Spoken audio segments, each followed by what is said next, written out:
All right, hello and welcome, guys. Great to be here with you for another video interview today. And I have a fantastic guest who's joined me today, someone who I have admired and learned a lot from over the past few years. His name is Ray Higdon. And just before I do welcome him on, I just want to give a very quick background from my end and then obviously bring him on and share his story a little bit more. But a few years ago for myself, like everyone, we're wanting to get a bit better at social media and really seeing how social media continues to evolve and continues to grow. And, when I joined this industry, Facebook was this thing that was just starting and we didn't have Zooms and we didn't have Instagram and we didn't have Messenger. So it had come such a long way. And I was trying to catch up a little bit because I'd been a bit old school throughout my sort of entrepreneurial days. But I found this great book called Freakishly Effective Social Media by Ray and Jessica Higdon. And if you haven't read it yet, I really, really recommend you get it. It's on Audible as well, if you don't like reading. But just loved the way it was put out in very, very simple terms and run you through the process. And so I started following Ray. And recently, and the reason I really wanted to bring him on today, he's been making these incredibly powerful, effective, and funny videos. And obviously with the rise of TikTok in particular and Instagram Reels, I wanted to have him on and really share how you can build your business using video because it's such a powerful tool. So Ray, thanks heaps for being on, man. Hey, thanks for having me. Excited to be here. So before we just get into that, I'd love to just hear a little bit of your story and how you and your wife have ended up here and ended up using videos and building your business online like so many want to. Yeah, and I'll share it a little differently based on, some things that you shared. So in my first network marketing company, I didn't get it at first, but then once I got it, I'm like, oh man, I want to be really going after this thing. So I was doing 6 home meetings a week. I was doing Starbucks, Panera meetings. I was just meeting all the time. It was like I was meeting people for lunch and you know what, it worked. I mean, I got sales. Now, back then I didn't understand culture, duplication, systems. There was a lot of things I didn't get, but doing traditional things, meeting up with people, home meetings, etc., is what got me initial, at least some kind of success in network marketing. And when I got serious about, hey, I really want to learn this thing, I didn't want to have to do that. And I didn't want to have to, because I remember it's a home business, but you're never home, you know what I mean? And so I didn't want to do it that way. And so that's when I really embraced, back then Facebook and, doing webinars and doing videos. And so when I got serious about network marketing, it was because I had lost everything in the real estate market. So here in Florida in 2008, 2009, real estate crash, everyone I knew got wiped out, and I was one of them. And so I re-enter network marketing. And I'm like, you know what? I'm going to make this thing happen. And so I created a daily method of operation that to me would make success inevitable. And so part of that was I had a prospecting goal, and then self-development every day, and then a video goal. So I decided on July 15th of 2009 that I was going to do at least 1 video a day. And I've never missed a day because I'm a lunatic. So over 11 years, I've done at least 1 video a day. Most days I've done more than 1 video, but at least 1 a day. And so that initially, and back then you didn't have lives, in 2009, like you said, you had YouTube, you would record a video, you would upload it, hope that someone saw it, but no one was live, right? Unless you did like a webinar and you drove traffic to it and things like that. And so I've, just been able to learn, all the different variations and ways of doing videos over the last 11 years of just being in the grind. And this whole, TikTok and Instagram Reels thing is just a whole nother level of marketing amazingness. And it's something that if you're not embracing, if you're serious about building a business, you're really nuts not to, because it's something unlike anything I've seen as 16 years of a full-time marketer. It's just incredible right now. Yeah, well, I think I did actually see you share recently, it was probably a month ago now. I do remember you were sharing quite a bit of a raw story about how you had lost everything and sort of had to start again at zero. And but it is really important, I think, as you were saying, that technology will evolve and social media will evolve and platforms will change, but the fundamental is always the same, isn't it? That we're still sharing our story, and whether you're doing that face to face in a Starbucks or whether you were sharing your story, recently, as I said, a month ago on your on your social media, you're still sharing your story, you're sharing your excitement. It's just using that different technology to get it out there, right? Right. Absolutely. And and with video, it's in a very leveraged way. I remember, I still have videos that are, 10 plus years old that somehow are being watched and generating leads and sales. And so like, it's wild, but I had, hundreds of Starbucks conversations that ended right there. It wasn't recorded. No one's rewatching that episode. And so it is just a very cool and leveraged way to do things.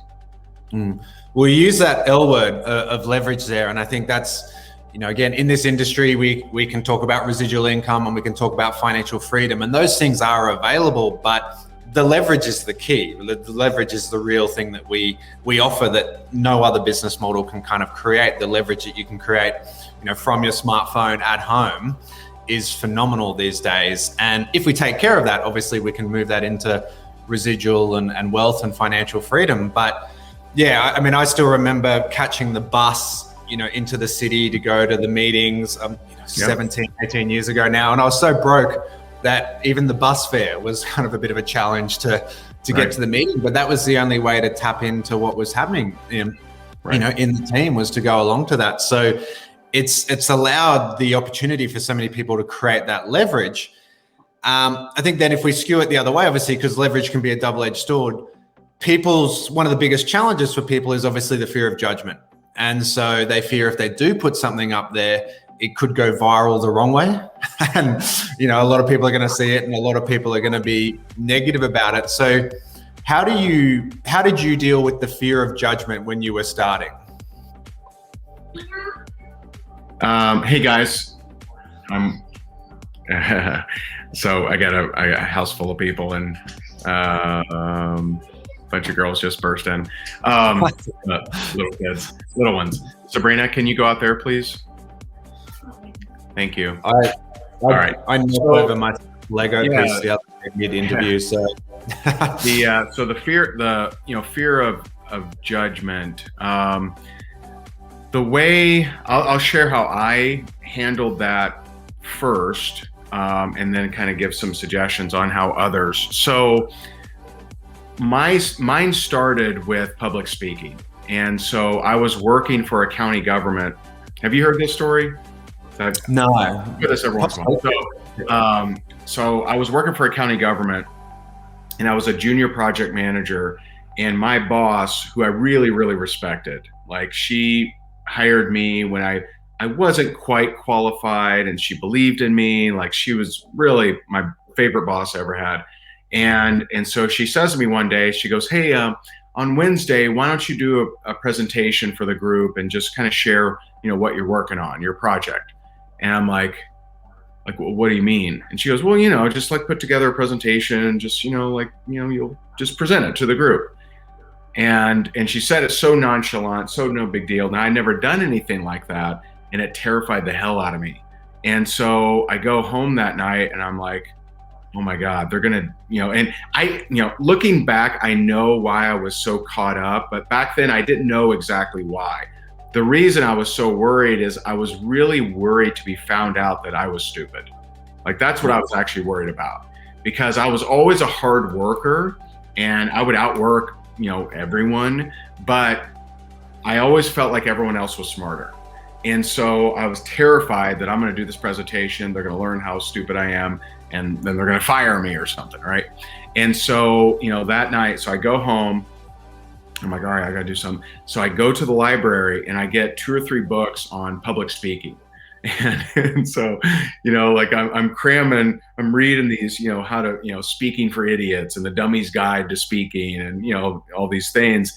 And one thing that was consistent, which gave me some, comfort, was when you screw up as a speaker, nobody knows because they don't know your speech. They don't know if you forgot something. And so I'm like, oh man, that's a relief.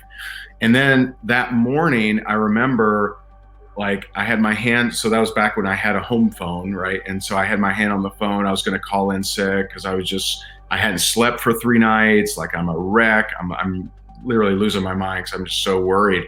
And so I'm like, you know what? I got to do this. So I go in and I do the presentation, and somehow I develop a stutter. I spill water on myself, but I did it, right? Yay, I'm over. It's over. And so Maggie, my boss, she calls me into her office, and I'm just like, yay, I did it. Like, it's like, that's called eustress, right? So distress is when you feel, just stressful and it doesn't go away. Eustress is you're nervous for that exam, but you do it and you're like, oh, thank God it's over. And so I'm like, thank God it's over. And she says to me, she goes, Ray, I have to ask you, are you on drugs? It was so bad. It was such a train wreck that she thought I was on drugs, and she wanted to help me. She wanted to get me help. And I'm like, ugh. And so I remember sitting in my forest green Hyundai Sonata in the parking lot, and and I'm just sitting there. I'm like, you know what? I'm just not gonna come back. Like everyone knows I'm an idiot now. Just not gonna come back. And then I'm like, I got 2 kids at home. I can't quit. Like I have to provide for them. I don't know if I take this off my resume, I don't know where I can go get a job making the same amount. So I got to knuckle this out. I got to keep showing up. And so that night I went to the local college and I enrolled in speaking courses, in speaking classes.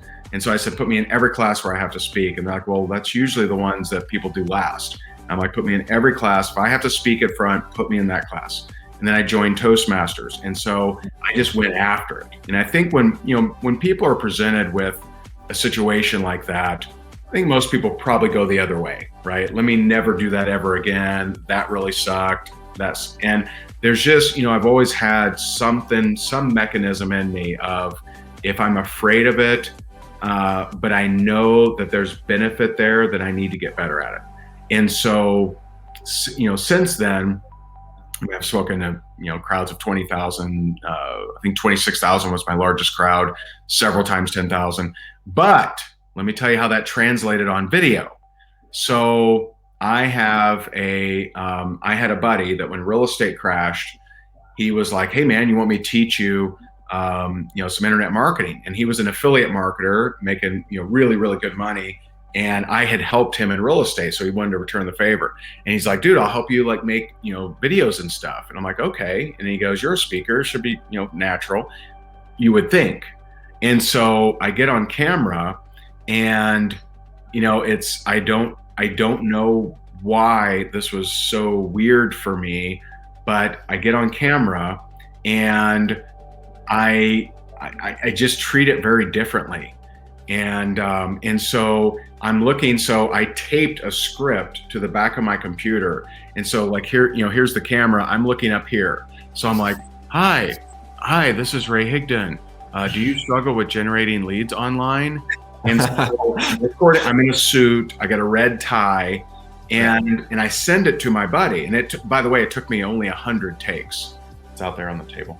And so it only took me 100 takes, and but I finally get it to a point where I'm like, all right. And so I send it to him, and his response was, it's kind of like Maggie all over. His response was, LOL, you should totally post that.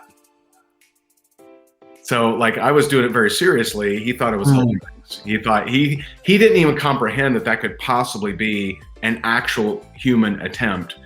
At seriousness, he thought it was a joke. Like I was just making it really stupidly.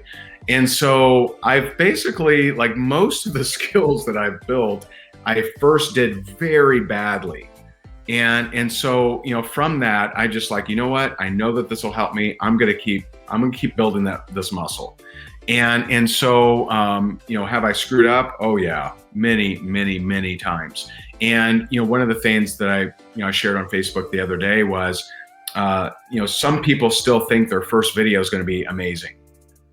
My first video was not amazing. I mean, he literally thought it was a joke, and laughed at me. And so it's something that if you can embrace that the most effective way for people to hear your story right now, the most leveraged way is video. And if you can embrace that, then know that it's worth the suck. It's worth the times that you're going to suck on video to build that muscle. Now, there are some things, like maybe you suck at digging ditches. Okay, there's only a finite return. Like, you can get amazing at digging ditches, and what are you making? 25 an hour, 30 an hour, right? Like, there's a finite return. There's an infinite return on getting better at public speaking and getting better at videos. Infinite return. And I look back, and we have videos that I can directly trace. Probably my best one, I can directly trace $300,000 from it. Incredible. And so, like, that's a skill worth building, and people need to learn how to prioritize that better. Is this something worth learning? Is it worth going through the suck for this to get better at this thing? And I can tell you, videos without a doubt are. I was laughing when you were talking a little bit as well, because I remember the first time I was asked to speak for at a company convention, and then there was about a 3-year gap before they asked me to come back. So I can only assume I was terrible because I wasn't invited back, for quite some time. But as you said, I went to Toastmasters and I practiced, and I would record myself speaking in front of a camera, and then I'd watch myself back and I would take notes. And as uncomfortable as that is for a lot of people, that was less uncomfortable than knowing I just have to go back to a career that I wasn't inspired by anymore, or it was less uncomfortable than turning around to my kids saying, no, I can't spend the time with you today because I've got to go to work. And so it was about choosing the short-term suck versus the long-term surrender. I hate the long-term surrender of I'm just no good at this, and so I agree with you. Yeah, the one thing I was thinking as well, and people sort of ask a lot of the times, that probably I think 12 or 13,000 is the biggest crowd I've spoken to, and once those bright lights are on, you can only see about 5 people in the front row anyway. So it's kind of whether it's 100 or 100,000, it's exactly the same. But we talk about content. So obviously, if you've been creating a video a day for 11 or 12 years, I think that's the next challenge for people, isn't it? There's the fear of judgment, the fear of public speaking in general. The struggle of coming up with content regularly. But as I say as well, if you're sharing your life, you're sharing your excitement, it shouldn't be a struggle to just create if you're sharing what you're doing and what you're passionate about, correct? I think that's difficult for most people. And so, we have a little bit different concept that we developed about 10 years ago that's helped a lot of people. So first, understand there's a world of difference between creativity and commitment. So I was committed to do a video a day. That doesn't mean that I was creative every day, but I was committed. And so there were days I absolutely sat down with the video and was like, record, because that's commitment. A lot of people, they use creativity as a crutch. And it's like, well, I would do videos, but I just can't think of anything. Well, that's not commitment. Commitment is I'm doing it whether I can think of anything or not. And when you're truly committed, you come up with things. And there's such a gap between creativity and commitment. That's first of all. Second of all, the concept that we came up with about, it's probably been 10 years now, is ILT, invest, learn, teach. So you invest your time, possibly money, to learn something, then you teach it. Now, where this comes in is, one, I know anyone in the world can do ILT, because I've had everyone of every type of genre or whatever do ILT to me. And so, but one of the keys of ILT is you don't have to, I get these hand grips here, right? So if I was selling hand grips, I don't have to talk about these every day in my videos, right? I have to, what do I have to talk about? I have to talk about things that interest the person who might buy these. Yeah. And so it's not the what. This is the biggest mistake that network marketers make in their videos, is they have this shampoo for sale, or they have this skin cream, or they have the weight loss, or the CBD, or the ketones, or whatever. And that's all they ever talk about, right? So that's the what. Instead, think about the who. Who am I trying to attract? What might they be interested in, right? But it's always about the who. It's about the audience. And so ILT, Invest, Learn, Teach, maybe I'm trying to attract parents. And so, I read a book I highly recommend. It's called 30 Million Words by Dana Susskind. So Dana Susskind, they did all these studies on lower economic homes versus higher economic homes. And they found that on average, the higher economic homes, the kids heard 30 million words more. They weren't just told no or shut up or sit down. They heard all these other conversations because of business talks and dinner parties and things like that, right? And so if I'm trying to attract parents, maybe I read that book, Invest, I learn some things, and then I take my notes and I teach from those notes. And so anyone can ILT. And I know this because one day my stepdad comes over, and he's blue collar as can be, construction worker his whole life. And he comes over and he starts saying, the environment is da da da da da. And he starts, telling me all these facts about the environment. And I'm like, this is very unlike him. And I'm like, where did you learn all this stuff? He goes, I watched a documentary. Yeah. You're ILTing me. Got it. And so anyone and everyone does ILT. You read a book, you get some snippets from it, you watch a program, you read an article, and you share from that. So if you're focused on who, right? Who am I trying to attract? Then ILT is very easy. Now, I didn't say you pretend to be a doctor or you pretend to be the expert. You say, hey, I just read, I read this book. I got some tips. Let me share them with you. And you know what? No one cares that you're sharing something from something you didn't create. They're like, thanks for the tips. People like Cliff Notes. And so that's been, for us, that's helped a lot of people get out of their own way. Because if left to their own devices and said, hey, just share your story, they usually blow it. I've found. Now you can train your team to share a story at an event, right? Hey, why'd you join? Right? You can teach that, but for them to do ongoing videos all the time, usually they'll blow that. But if they're sharing education, that's something else. Now entertainment, not everyone is either comfortable doing, wants to do, whatever, but I found everyone can do education.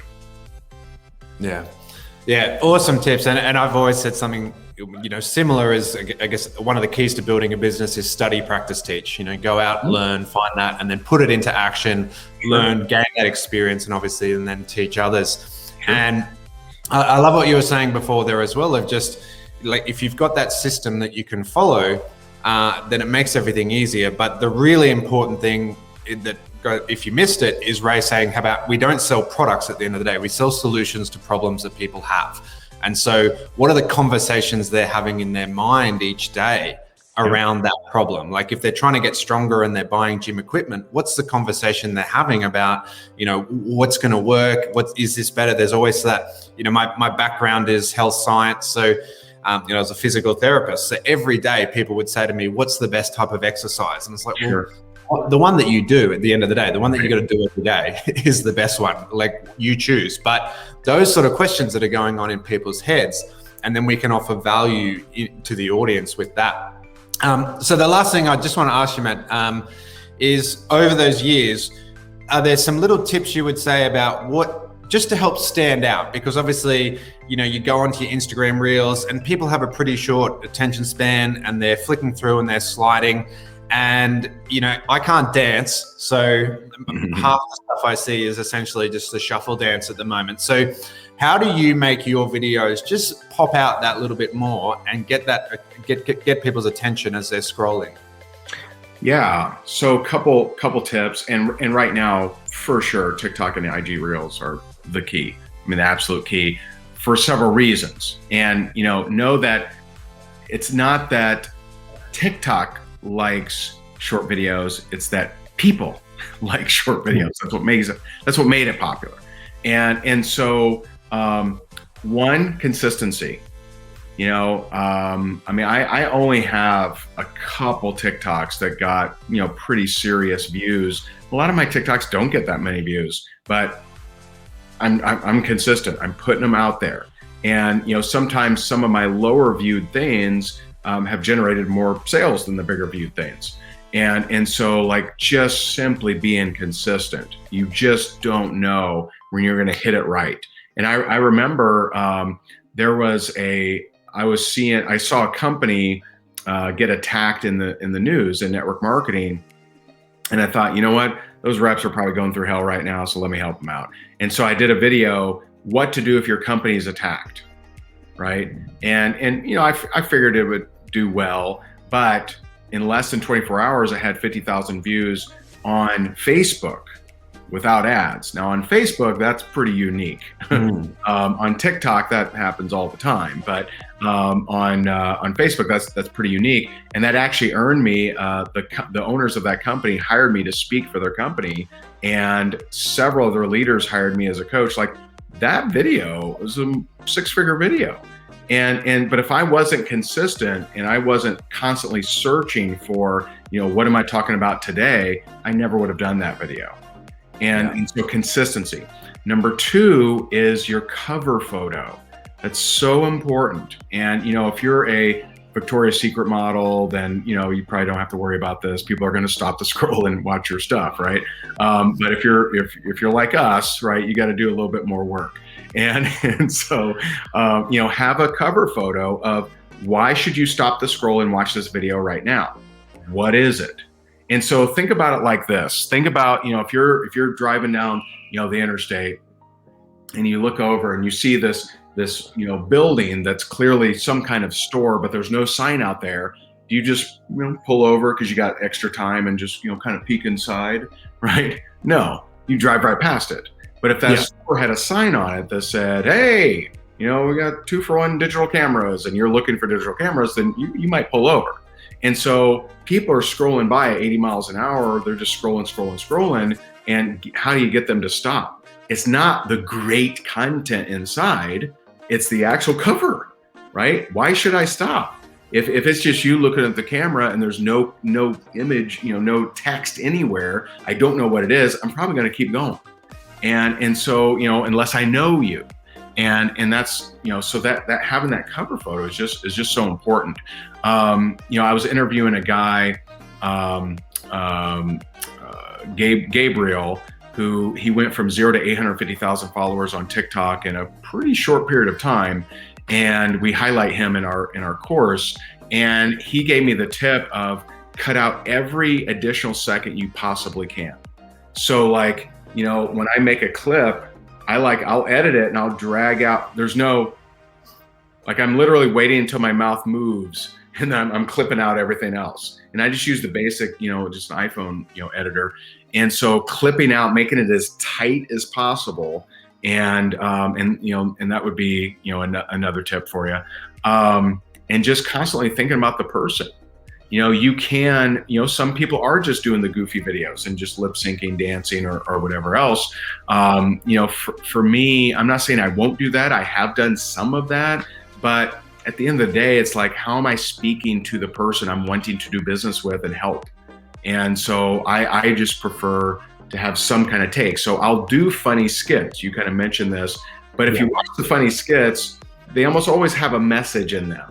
It's me trying to correct a behavior or me trying to point out a stupid behavior. Sometimes I'm making fun of the anti-MLMers. Sometimes I'm making fun of network marketers that are doing things stupidly because I don't want them to, to mess up our amazing, profession.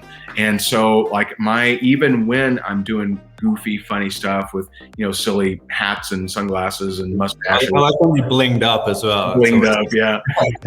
But even those, they have a message, and it's to really try to help the person I'm trying to attract and trying to help.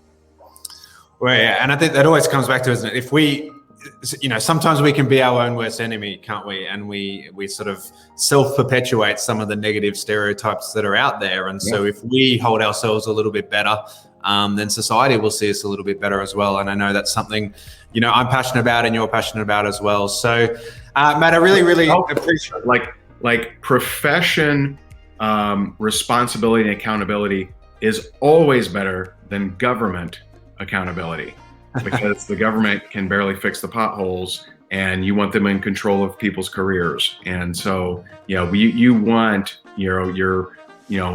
to try to eradicate some of the bad behavior in network marketing. And, that's up to us. Yeah. No, couldn't agree more. So, Matt, I just popped up a couple of little banners here. Where can people reach you if they do want to plug into your videos and start following you there, or if they want to get some more information on some of the tools you do have? Yeah.